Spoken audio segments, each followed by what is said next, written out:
De decir, el seminario de hoy es más un seminario, diría, pedagógico. Hay algunos ejemplos que los daré de nuevo en la charla que haré el martes, pero en el martes haré más, diría, una charla más de investigación, mostrándoles, diría, algunos ejemplos de lo que estamos haciendo. Lo que no les mostraré porque estamos publicándolo y que aún no está totalmente, diría, bien, diría, conocido, es que hemos empezado con el grupo de Estrasburgo a trabajar mucho por microscopía electrónica en el estado líquido, pero de alta resolución, a mirar en detalle los momentos de las primeras nucleaciones. Tenemos un primer artículo en JACS sobre el carbonato de calcio, pero también sobre nanopartículas de óxidos de hierro, sobre perovskitas, sobre muchos sistemas, y que eso son técnicas, diría, que empiezan a entrar no en el cotidiano, porque son técnicas donde los colegas son de alto nivel, pero globalmente esas técnicas empiezan globalmente a dar unas informaciones y una visualización, diría, de lo que se pasa cuando se forman, por ejemplo, coloides o nanoobjetos en directo. Es claro, después hay que meter modelización y cosas de ese tipo para que el conjunto sea aceptable y que la gente lo entienda mejor. Pero yo creo mucho en el desarrollo de todas las técnicas operando in situ, microscopías, pues claro, radiación sincrotrón, que ya es una cosa muy más clásica, pero por ejemplo acoplada con microfluídica, también hay muchas cosas que se pueden investigar mismo con sistemas, diría, relativamente tradicionales. Bueno, es justo una manera de introducir esta charla. Hoy les voy a hablar de biomimetismo y bioinspiración. Si esto funciona, perfecto.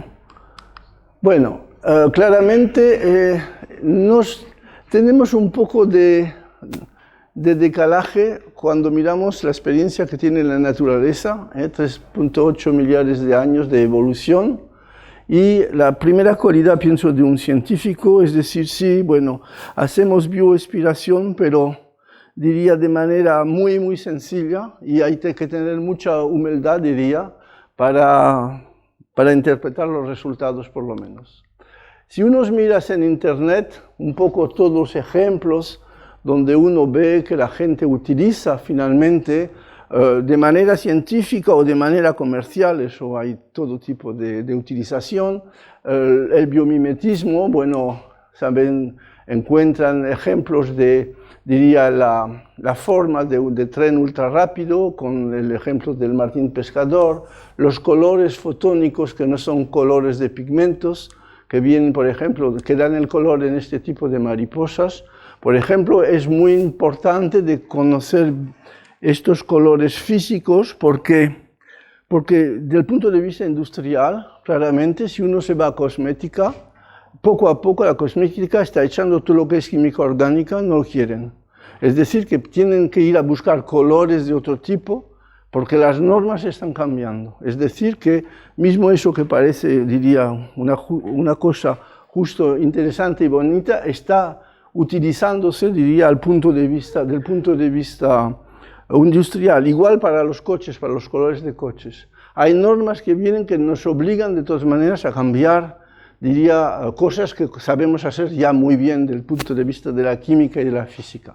También cosas conocidas son las propiedades mecánicas de estos sistemas, diría, de cutículos, también cosas que uno conoce, y le hablaré de eso también, es por qué el visus de los mejillones se autorrepara cuando se rompe en 2 semanas, qué son los mecanismos y qué uno puede entender de eso y de probar, de hacer una traducción de lo que uno entiende para construir un material que pueda tener autorreparación. Y muchos otros ejemplos, diría. Las diatomeas con la superficie, bueno, ejemplos que conocéis, diría, muy bien porque están muy vulgarizados casi todos. El biomimetismo empezó claramente cuando Bennius escribió el libro Biomimetismo, pero en Francia, por ejemplo, para deciros que como en Argentina también Francia puede tomar, diría, un poco de atraso por problemas de política, diría, yo empecé el biomimetismo y a hacer reuniones de biomimetismo en 1990. Es decir, que el libro de Bennius vino después.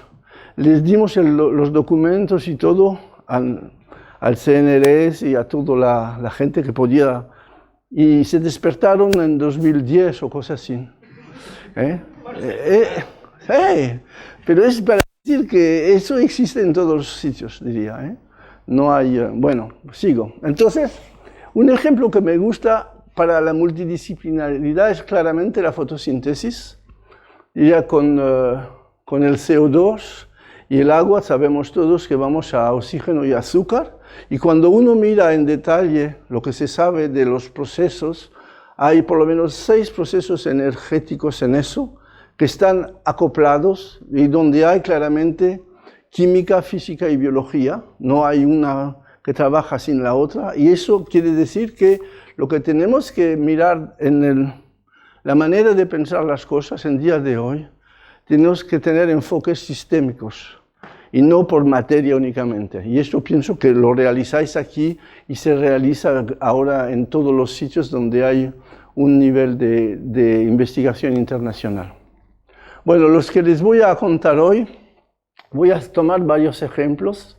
Voy a mirar, diría, los procesos de biomineralización, lo que se sabe en esto, por ejemplo, tomando ejemplos sobre el cangrejo, la jerarquía que se encuentra en la porosidad de las sílices de las diatomeas, por ejemplo, lo que les dije antes, la autorreparación, cómo se autorrepara el sistema y lo que se entiende en día de hoy y lo que se puede extrapolar de ese pequeño entendimiento, diría. Y también acabaré por trabajos que han estado hechos en Harvard por Joanna Eisenberg, mostrando el interés, diría, de cambiar la texturación, la textura de superficies para obtener, diría, performancias bastante excepcionales. Entonces, si uno mira los biomateriales, la biomineralización del lado del cangrejo o del lado de ¿cómo se llama esto? De langostas, o del lado, diría, del hueso humano, globalmente hay cosas que son, diría, paralelas y obvias. Es decir, que el hueso, como el cutículo, hay como sistemas principales, hay un mineral, carbonato de calcio o fosfato de calcio, y hay un sistema de polímeros que van a servir de template para hacer la biomineralización. Del lado del cangrejo es un polisacárido, es azúcar, la quitina, es un azúcar que lleva un poco de nitrógeno, diría, para decirlo de manera sencilla. Y del lado del hueso humano son proteínas, es el colágeno. Globalmente son sistemas que construyen materiales híbridos con propiedades mecánicas muy particulares, utilizando principalmente ese tipo de compuestos. Ahora, si volvemos al cangrejo, el cutículo del cangrejo, la cutícula del cangrejo es típicamente un azúcar y tiza. Es claro, hay proteínas también que dan, lo hago muy sencillo, pero hay proteínas que también son utilizadas para empezar las reacciones o bloquear. Lo que se sabe son trabajos que no son nuevos, son trabajos que hizo Yves Bouligand, veo en los años 80. Yves Bouligand era un matemático, pero que trabajaba con gente de la biología, y cuando uno mira cómo se forman los modelos de formación de los carbonatos de calcio en la cutícula de cangrejo, globalmente uno empieza con quitina molecular. Esa quitina molecular tiene una disimetría de afinidades, y esa disimetría de afinidades sabemos todos que es el motor para crear autoasemblaje. Es decir, que eso se asocian en unidades cristalinas ¿Ve? Pasamos de medio nanómetro a 2 nanómetros para hacer microfibras, y estas microfibras se asocian de nuevo para hacer tallos largos, muy largos, con diámetros de tipo 100 nanómetros. Y cuando uno puede, diría, meter objetos anisotrópicos, lo que sea, la materia no tiene importancia, pero lo puede meter sin agregación a una fracción volúmica bastante grande. Entonces, hay una ley que es de 1939, es la ley Donzaguer, donde es la manera de formar cristales líquidos liotropos. Eso es lo que se sabe. Entonces, es claro, como hay carbones asimétricos, eso no van a dar cristales líquidos, pero de tipo colestérico. Globalmente, este es el modelo Donzaguer, donde hay la fracción volúmica que está relacionado con la anisotropía del objeto. Puede ser una ¿cómo se dice? Plaqueta. Una plaqueta, puede ser. Lo que cuenta es la concentración que uno puede tener en relación con la anisotropía que uno tiene. Y entonces eso forma el cristal líquido, y ahí dentro entra la mineralización, se empieza a mineralizar dentro del cristal líquido el sistema. Y típicamente las estructuras que se estudian por microscopía electrónica parecen a contrachapado.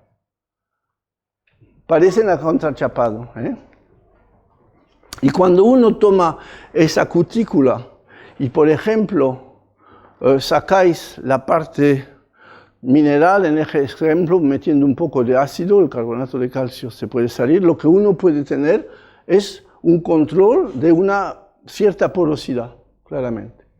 Entonces, si hago un resumen rápido, las líneas principales es la naturaleza utiliza autoasemblaje para fabricar esas plantillas orgánicas que hacen cristales líquidos. Es claro, los sistemas inorgánicos y orgánicos son compatibles, es decir, que todo eso se hace en temperaturas donde no vamos a quemar la proteína o no vamos, eso es obvio. Y el dibujo, la foto que les enseñé antes, puedes tener porosidad controlada si sacas uno de los dos compuestos, por lavado, por eso. Ahora, de manera obvia, los sistemas que se autoasamblan, hay muchos, hay blocopolímeros, pero lo más evidente es el jabón en agua. Y el jabón en agua sabemos todos que son moléculas que son anfifílicas, con una cabeza un poco esquizofrénicas, una cabeza que le gusta mucho el agua y una cola que no le gusta el agua. No voy a entrar en la termodinámica de esto, pero globalmente lo que se sabe es que la formación óptima del punto de termodinámica es de formar sistemas de micelas, y son micelas de formas diferentes, que dependen de la geometría de la molécula de jabón, diría, y de la concentración también. Y uno entiende muy bien que la minimización de la energía superficial cuando uno forma una micela no va a ser la misma cuando uno mete, por ejemplo, ¿cómo se dice? Cornet de glace, helados, sí, como cucuruchos de helado, cerca, o un corcho de champán. Del punto de la minimización de la energía no será la misma. Eso está muy claro. Es decir, es por eso, y jugando con la geometría y la concentración, se pueden obtener fases, diría, micelares y cristales líquidos muy diferentes. Entonces, globalmente, si se aumenta la concentración, puede uno formar plantillas supramoleculares y hacer la biomineralización ahí dentro. Eso es una foto que me gusta mostrar. Es madera flotando en un puerto en África. Y ustedes ven, es justo para una vista de estudiante, diría, que cuando tienes objetos anisotrópicos y que les das una concentración, pues no es un cristal, pero no es completamente aleatorio el sistema. Empiezas a formar dominios como en un cristal líquido, diría.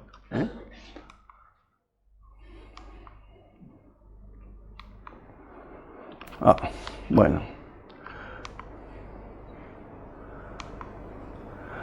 Sí, bueno, ahora cuando miramos los diferentes compuestos que se encuentran en la naturaleza, del mundo inorgánico o mundo orgánico, diría globalmente, de los dos lados hay una estética que es muy interesante, pero globalmente tienen propiedades muy, muy diferentes, diría, ¿eh?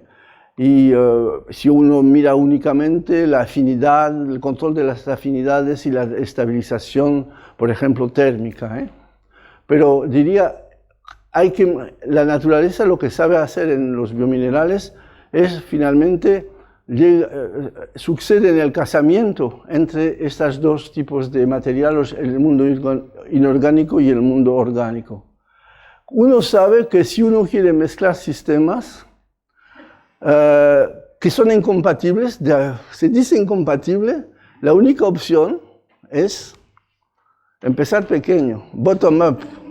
No hay otra opción, ¿eh? Es lo mejor, es de hacerlo bottom-up. Eso es la primera, diría, lección, que es un poco para hacer un poco de cómico. También cuando uno quiere mezclar el mineral y el orgánico, uno sabe que, bueno, globalmente, los vidrios, diría, hechos en condiciones estándares de vidrios para fabricar vasos y eso, altas temperaturas, y el resultado lo conocemos cuando lo mezclamos con, diría, materia orgánica. Pero bueno, eso quiere decir que los enfoques que encuentra la naturaleza, como lo encontramos todos en los laboratorios, hay que ir por vías de construcción de la materia mineral, que son, diría, de tipo química suave, ¿eh? Bueno, estas son las líneas principales: autoasamblaje, estrategias bottom-up, y a un momento se puede controlar las porosidades por remoción de unos dos componentes. Bueno, ahora entramos más en los ejemplos. Típicamente la cosa la más estudiada por muchos grupos es lo que se llama química suave por hidrólisis de precursores moleculares, es decir, que uno empieza con una molécula es un ejemplo, diría, con un alcóxido de silicio, le meten agua, forman ácido silícico, y ese sistema condensa para formar, diría, sistemas que tienen modos de repetición entre tetraedros que parecen a vidrios. La ventaja también del químico es que ahora vamos a poder jugar con el precursor molecular, es decir, que, por ejemplo, en silicio, el día de hoy, se puede hacer lo que uno quiere desde el punto de vista de la modificación de un alcoxicilano. Hoy, la parte R que he escrito ahí puede ser todo lo que uno imagina. Hay mismo muchas cosas comerciales, pero hay grupos que los conocéis donde se hace prácticamente lo que a uno le da la gana, ¿eh? Entonces, quiero decir que vamos a hacer también la posibilidad de hacer materiales híbridos, por ejemplo, ¿eh? Y de ahí, dependiendo del modo del proceso y del modo, diría, de concentración, se pueden obtener sistemas de polvo, geles, sistemas coloidales, con los cuales se pueden depositar láminas, por ejemplo, geles, monolitos y cosas de ese tipo. Ahora, estas mesofases, ¿qué se pueden hacer si se acoplan los dos sistemas? Pues se utilizan, diría, autoasemblaje cooperativo, que los trabajos, diría, pioneros en ese dominio son muy antiguos. Típicamente los japoneses en 1990 ya mostraron que eso era posible. Después los grupos de Estados Unidos mostraron en 92. Para ser honesto, el trabajo original fue para mí Japón, pero mejor vendido por los Estados Unidos, ¿eh? Porque el nivel porque el nivel de Nature, los japoneses publicaron en el Bulletin de la Chemical Society de Japón, un pequeño, como el compte rendu de la Académie des Sciences. Bueno, eso, pero diría, si uno mira verdaderamente la literatura, se da uno cuenta que los japoneses tenían un poco de adelanto en eso. Es decir, que se pueden hacer combinación de cristales líquidos y de química tipo sol-gel o química suave, para hacer materiales porosos, y después se puede sacar, diría, el jabón, por ejemplo, o el sistema de polímeros que da, diría, los sistemas micelares para hacer materiales porosos. Y es claro, como hay una organización entre los poros, uno tiene una contestación de difracción de rayos X, mismo si la pared ella misma puede ser amorfa. Entonces, lo que ven los rayos X es la organización de la densidad de materia. Entonces, eso es una manera de caracterizar el sistema, y otra manera sencilla es de utilizar la microscopía electrónica, por lo menos, donde se ven claramente, diría, la organización de los poros, y la parte negra que ven es la parte, diría, de la pared del poro. Es claro, cuando empezamos a mirar las posibilidades de fases micelares y de mesofases, eso es toda la física química que ha estado explorada desde hace años. Uno puede jugar con las diferentes fases para estructurar la materia, diría, de maneras diferentes, fases, diría, hexagonales, que es o cúbicas. Es claro, después la persona que va a hacer un diseño para una propiedad de material, por ejemplo, será más interesante si hace, por ejemplo, láminas, de ir a fases cúbicas donde hay una conectividad total y que no hay en una fase hexagonal, porque generalmente los sistemas hexagonales se meten a llano así sobre el film. Entonces, pero eso es una física química que está bastante conocida. Muchos grupos, Galo y otros, exploraron finalmente cómo se puede acoplar a lo mejor, diría, de la mejor manera, estas fases con, diría, materiales minerales o híbridos. Bueno, uno sabe que como tenemos poros muy pequeños, es claro, uno quiere decir que eso aumente la superficie. Claramente es obvio, si uno toma una hoja de papel, la parte central y la parte de superficie, cuando me voy para pequeños tamaños, está claro que tengo mucha más superficie, y es también verdad en 3D. Eso quiere decir que estos sistemas van a ser interesantes porque vamos a poder exaltar la reactividad porque tienen grande superficie, pero también, es decir, para membranas, catalizadores, sensores, absorbentes, muchas propiedades interesantes. Un problema que hay es porque hay superficie, quiere decir que hay reactividad y hay fragilidad. Habrá que jugar, diría, en los dos tableros cuando uno quiere realmente no ir a un artículo, ir a un sistema que se puede industrializar, por ejemplo. Bueno, esto es lo que saben hacer las abejas. Hay alta calidad de sistemas hexagonales. Los trabajos que se pueden hacer haciendo esas plantillas, típicamente son trabajos de ese tipo. Eso es un silicoaluminato con un grado de organización. Bueno, ahora son nanómetros, es claro, no son milímetros como en caso. Es decir, que hay un nivel de control y después estos materiales se pueden procesar hacer films, polvos, monolitos, espuma, un poco, diría, varios tipos de procesado. Y en términos de composición, es claro, la sílice y los organosilanos, ha habido muchos trabajos porque hacen formar híbridos, pero casi todos los óxidos y carbón y biene y cerámicas se pueden hacer de manera mesoporosa en día de hoy. Y es claro, con esas estrategias no vamos a sintetizar el cutículo del cangrejo. Vamos a ir a buscar, diría, materiales con propiedades. Algunas están mencionadas ahí, que son sistemas ópticos, sensores, mucho trabajo en el dominio de la catálisis, de la energía, de baterías, supercapacidad, y también trabajos en el dominio de por ejemplo, del biomedical para vectores terapéuticos. Entonces,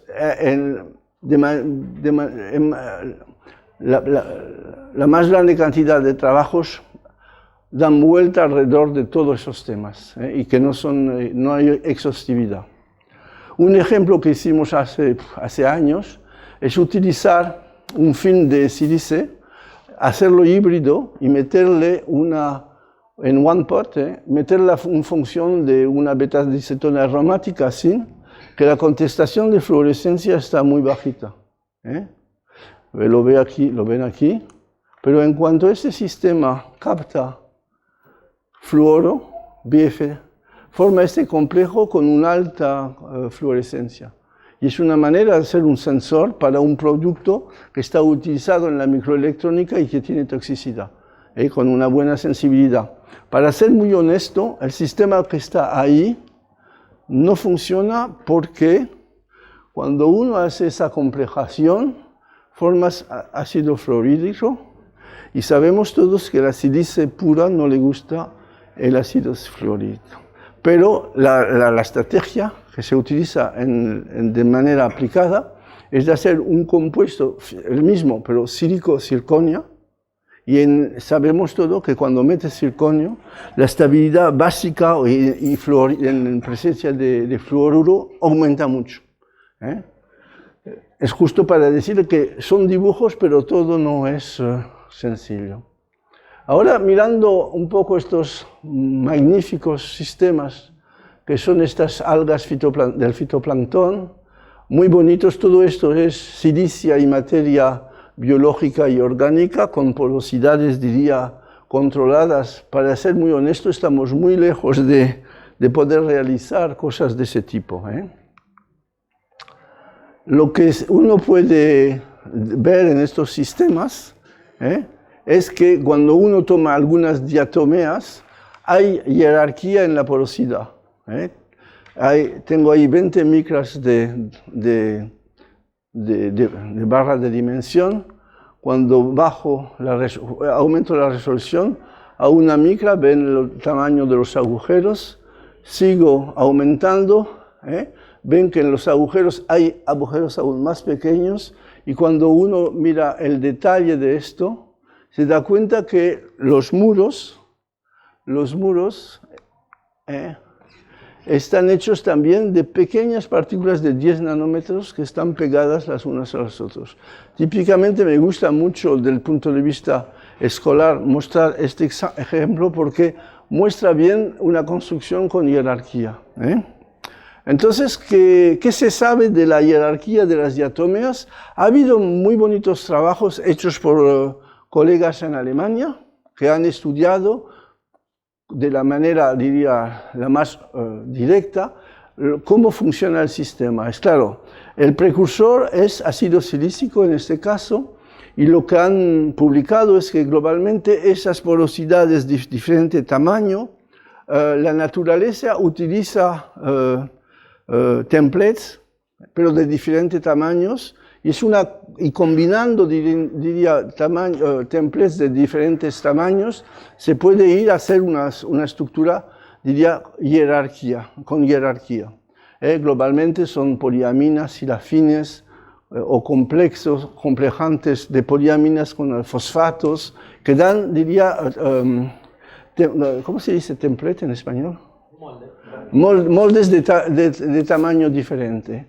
Y ahí el trabajo del ácido silícico es de pegarse al template para formar, diría, lo que les he mostrado antes. La manera la más sencilla es un ejemplo muy antiguo que hemos publicado hace años de ir a jerarquía.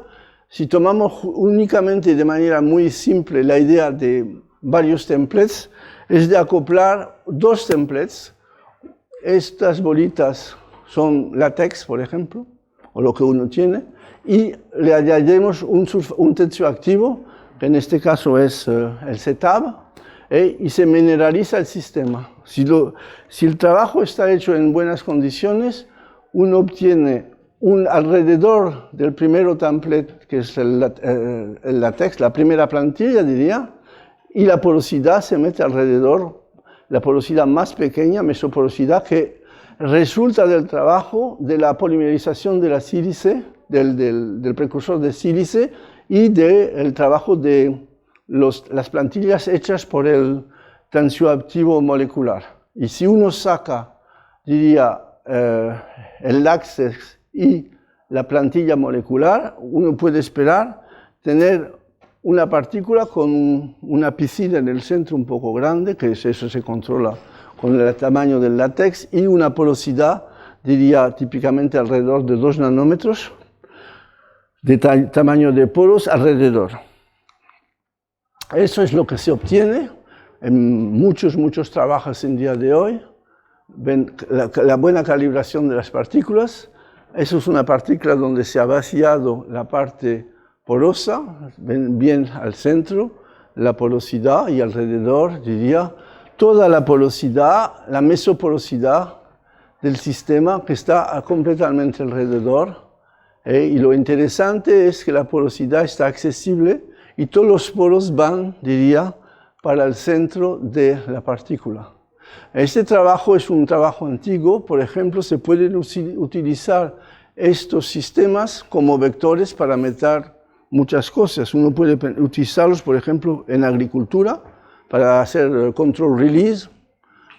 Para el vino también se pueden utilizar. O para, diría, hacer control release de medicamento. Cuando lo publiquemos, este trabajo, lo que hicimos de manera muy sencilla es de meterle a crecer oro dentro del sistema de estos nanoembalses por una reacción de reducción muy obvia, y empecemos a hacer ya nanopartículas de oro. Cuando empecemos, para ser muy honesto, cuando empecemos este trabajo, lo que queríamos hacer es ir a hacer plasmónica del oro. Pero finalmente el resultado que tuvimos no fue exactamente ese, y fue, me parece, mejor.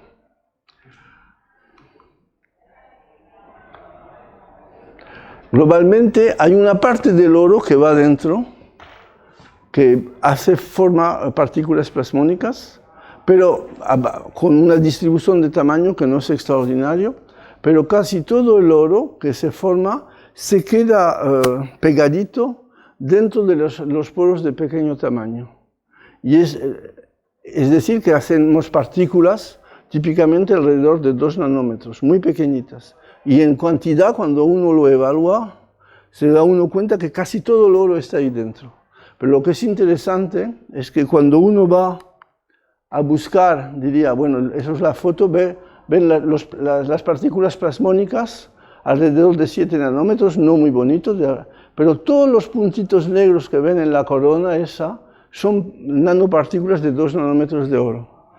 Y bueno, hay trabajos recientes y un trabajo que hemos hecho con Galo también. Cuando uno va a tamaños pequeños con oro, el oro se vuelve magnético. Y también hay fluorescencia del oro, con pequeños objetos basados en oro. Y eso fue muy interesante, porque lo que hicimos, llenemos, diría, este sistema de sílice con doxorubicina, bueno, es un sistema anticáncer.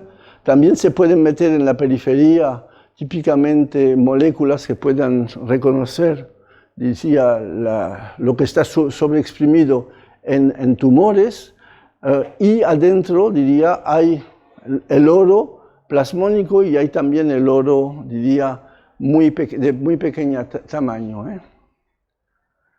Y el resultado es esto. Cuando uno mira las posibilidades de ese tipo de vector, globalmente tenemos una fluorescencia infrarroja que está, la ventaja es que está muy bien localizada en la parte de transparencia de los tissues, ¿cómo se dice? De los tejidos. Eso es la primera cosa, es decir, es la imagen que ven con la referencia. Muy buena fluorescencia. También el oro es magnético y se puede permitir de hacer una imagen por resonancia magnética también. También se puede utilizar la óptica como el magnetismo para hacer hipertermia del sistema.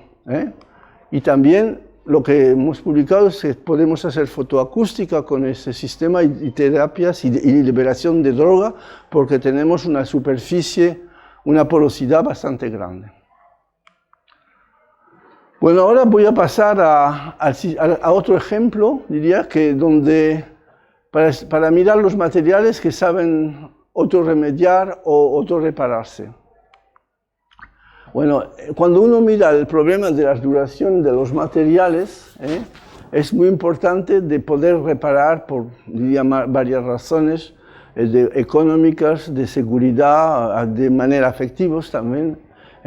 Y uno encuentra muchos trabajos de autorreparación o self-healing en la literatura.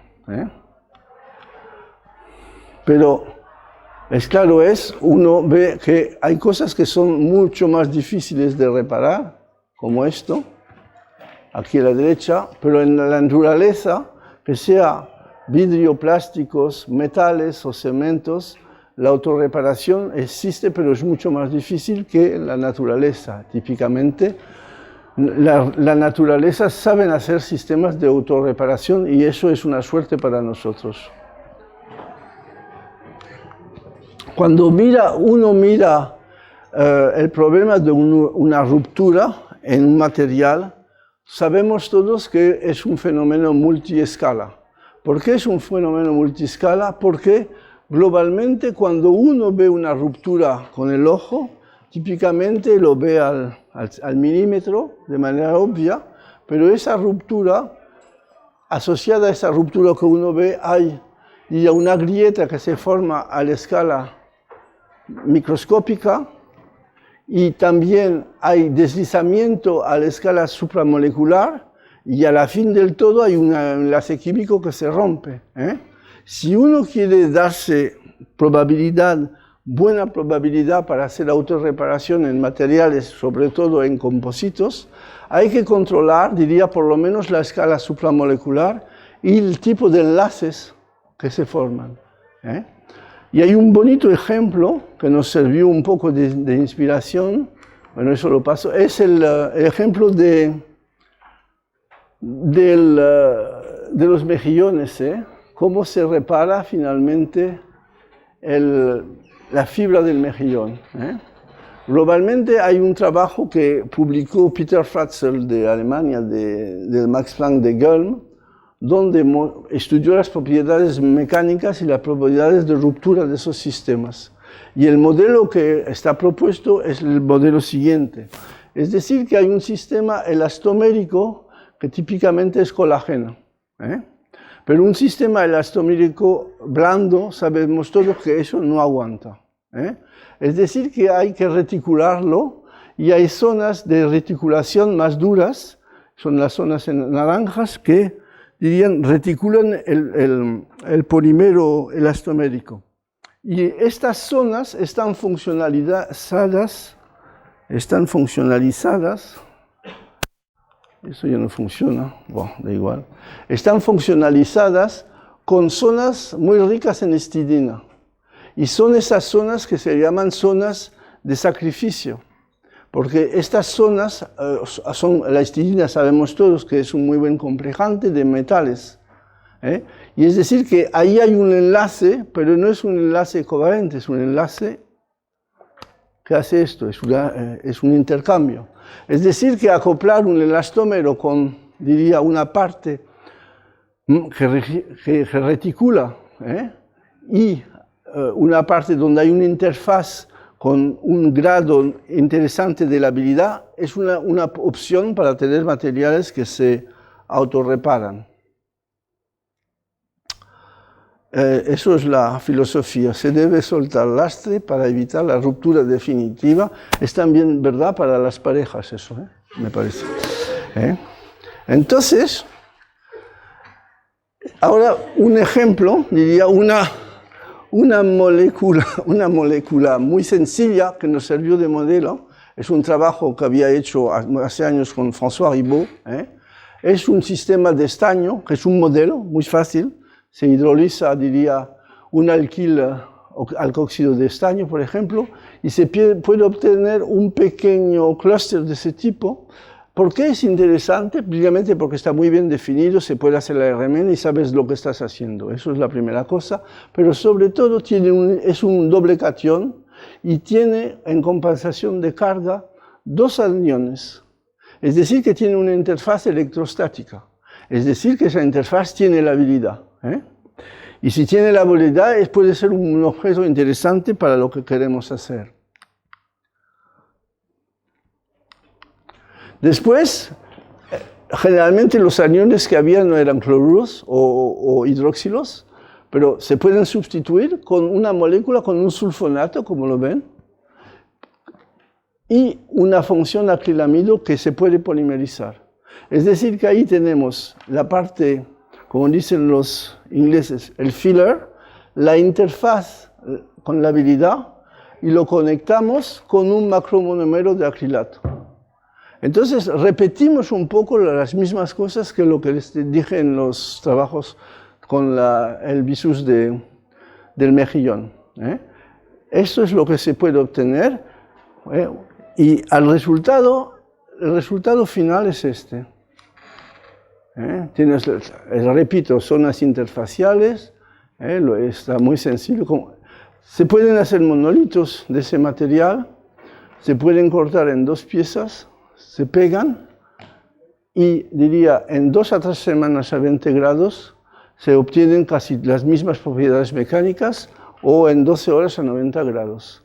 El bisus del mejillón se repara en 2 semanas, es para decirles. Es claro, eso es interesante y se puede, esos principios se pueden extrapolar a muchos otros sistemas. Bueno, les mostraré el martes, pienso, un sistema donde exactamente con el mismo concepto, films de protección de los sistemas de láser del CEA, que son también, los hemos hecho autorreparantes, es claro, con otros materiales, pero exactamente con los mismos conceptos. Porque cuando el láser le pega a esos espejos, es claro, hay mucha degradación. Pero si uno tiene que pagar el polishing de 300 espejos, mismo en Francia eso no funciona, es muy caro. Entonces buscan opciones en las cuales pueden hacer una autorreparación por lo menos de 1 o 2 o 3 veces. Bueno, ahora me voy a meter en la última parte, hablando de superficies, inteligencias.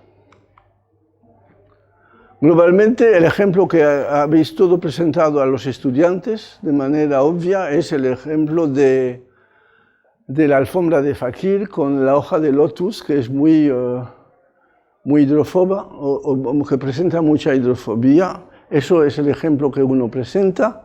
Uno se da cuenta que hay una estructuración que no está organizada, pero es una estructuración micrónica, y sobre la película, hay una película hidrofóbica encima de este sistema. Hay muchos trabajos que han estado hechos por la industria, donde uno hace, diría, físicamente hace esos sistemas de, ¿cómo se dice esto? Bueno, ese tipo de microestructuras, ¿sí? Y después se le pega por un enlace, diría, de tipo química suave, una molécula, diría, muy hidrofóbica, y el contacto del agua en ese tipo de sistema son ángulos de contacto de 160 a 170 grados. El contacto del ángulo del teflón en las, ¿cómo se dice? En la sartén es de 107. Es decir, que hay verdaderamente sistemas súper hidrofóbicos que son interesantes para algunas aplicaciones. Globalmente, el recubrimiento hidrofóbico está utilizado para parabrisas a prueba de lluvia. Ven el vidrio tratado en la derecha y en la izquierda el vidrio normal. Y también, si se cambia la funcionalidad, uno puede ir a sistemas súper hidrofílicos, para, por ejemplo, hacer sistemas con cubierta antiniebla. Pero, diría, el ejemplo que me gusta mucho es el ejemplo de estas plantas carnívoras, que globalmente son, diría, muy bonitas, pero también muy golosas. Y lo que pasa en el sistema es el sistema siguiente. Van a ver, típicamente, el trabajo de la hormiga alrededor de esta planta cuando el tiempo está seco, y cuando cambia la humedad del tiempo Y sabemos todos que cuando comemos, bebemos también, ¿eh? Entonces hay una buena correlación. Van a ver, el sistema lo encuentro muy inteligente porque las hormigas se pasean sin ningún problema, todo va bien, mucha confianza, diría, y de golpe van a ver que el tiempo va a empezar a cambiar húmedo. Ah, ¿ya ven? Pum, pum, todo va adentro. Es muy inteligente eso, ¿eh? Porque cuando uno come, bebe, ¿eh? Entonces, bueno, eso es muy lógico. Ese ejemplo me gusta mucho. Es decir, que hay un cambio muy importante, ¿eh? Entonces, ahora, ¿qué se sabe de la texturación? Es claro, las patas de las hormigas son patas grasas, ¿eh? Y globalmente, desde el punto de la interacción, eso le hace como si uno hace patín de hielo, ¿eh? Pero porque la textura es muy particular. Y está llena, esa textura particular está llena de agua cuando llueve. Típicamente lo que se ve por microscopía de barrido es una estructura micrónica de poros, en la superficie. Y lo que propuso el grupo de Harvard es decir, bueno, entonces lo que podemos hacer es hacer una microestructura un poco del mismo tipo con una red de nanofibras de teflón y vamos a llenarla con un líquido que tenga una muy buena afinidad para el teflón, pero muy mala afinidad para todo, para el agua, para las grasas, para todo, ¿eh? Es lo que se hizo en eso. Cuando uno mira el detalle, es decir, que hay que sintonizar la energía superficial del sistema de 4 fases. Es decir, que desde el punto de la física no es obvio tampoco, ¿eh? Hay un trabajo muy interesante detrás, pero es bastante espectacular. Esos son los resultados, ¿eh? Con estos sistemas, ¿eh? Van a ver poco a poco como el sistema... Bueno, globalmente hay una... Creo que hay miel ahí. Bueno, no puede aguantar la pared, y se va la hormiga. No es un ejemplo muy... Pero mira, aquí es otra hormiga, como que hay que también contar con la inteligencia de las hormigas, ¿eh? Arriba hay el teflón y abajo hay la superficie modificada. Bueno, es lo que yo llamo una hormiga inteligente.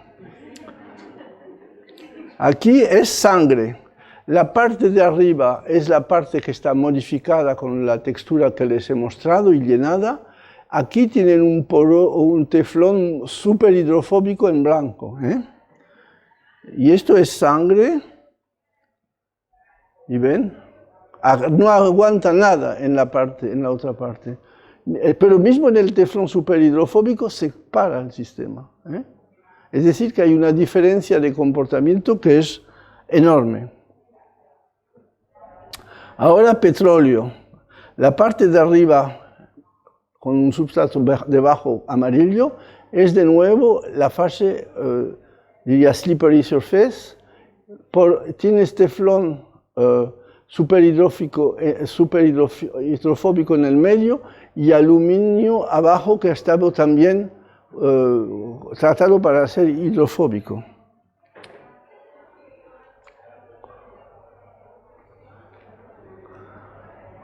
¿Ven? No aguanta nada arriba, pero mismo en el teflón o mismo en el aluminio hay una retención del petróleo como lo había para la sangre, ¿eh? Ahora polvo de carbón. Sabemos todos que el polvo de carbón para limpiarlo es terrible, ¿eh? ¿Ven? Van a meter polvo de carbón ahí. Con un trapo o con lo que quiera eso no funciona. Pero con un líquido que no entra dentro, se puede limpiar el sistema totalmente. Ahora pinturas. Pinturas. Este trabajo muy interesante es para los presidentes de universidades, van a ver.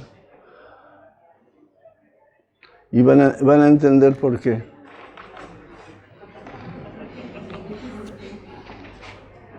¿Ve? A la derecha es la parte que ha estado modificada y la parte normal está en la izquierda. Es muy interesante desde el punto universitario, porque se pueden, para limpiar las cosas en particular. También esto es interesante por los mismos tipos de aplicaciones. Uno pega los pegotes, aquí es la parte que está tratada, y lo pegan y lo pueden sacar fácilmente. Aquí la parte no tratada, lo pegan de nuevo y es más difícil. Es decir, que estos tipos de materiales son bastante interesantes. También el trabajo en temperatura, muy interesante para la movilidad, diría, del hielo, por ejemplo. La superficie está a la izquierda, aún tienes movilidad de la gota de líquido, cuando en el otro sistema, el sistema está completamente bloqueado. Bueno, voy a acabar aquí mostrándoles algunos ejemplos, diría, de materiales híbridos que están hechos por conceptos, diría, generales de química suave, y también mezclando mucho el mundo orgánico y el mundo mineral. Entonces, ejemplos de aplicación reales en estos sistemas, por ejemplo, para la construcción, para la isolación, para textiles inteligentes con propiedades de aislamiento, para embalajes impermeables, iluminaciones naturales aislantes, todos estos sistemas, menos los de abajo que son sistemas con fases lamelares, son sistemas que están hechos en la base de aerogeles híbridos. Están vendidos por algunas compañías en Estados Unidos. También se pueden utilizar, diría, sistemas para revestimiento funcionales, que pueden dar colores, por ejemplo, o antiestático, o antirrayas, antisuciedad o anticorrosión. Si miráis en día de hoy todas las patentes de Boeing o de las grandes compañías de aviación, veréis que todas esas patentes, claramente los recubrimientos anticorrosión son sistemas de ese tipo híbridos, porque el cromo ya está prohibido por problemas de toxicidad y se han ido todos a formar films de protección hechos por química suave híbridos, muchos por electrospray o técnicas de ese tipo.